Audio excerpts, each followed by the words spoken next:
This is MAVIC Air 2. You may have some questions, like, So what's different?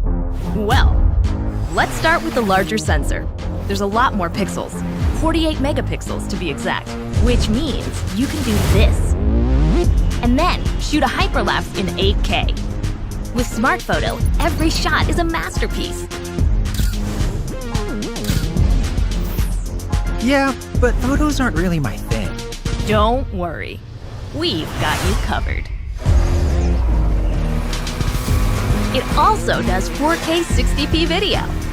You can also slow things down. Way-do. And yes, there's HDR video. How's the flight time? It's fantastic.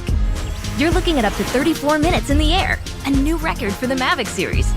We've added OcuSync 2.0, so you can fly longer and see clearer. What if I'm not a great pilot? That's where Focus Track comes in, so you can fly like a pro. Or just press a button. Here's the best part: automatic obstacle avoidance. Okay, but what do I do with all these shots? Here's an idea. Use the DJI Fly app to edit and share your moments with just a tap.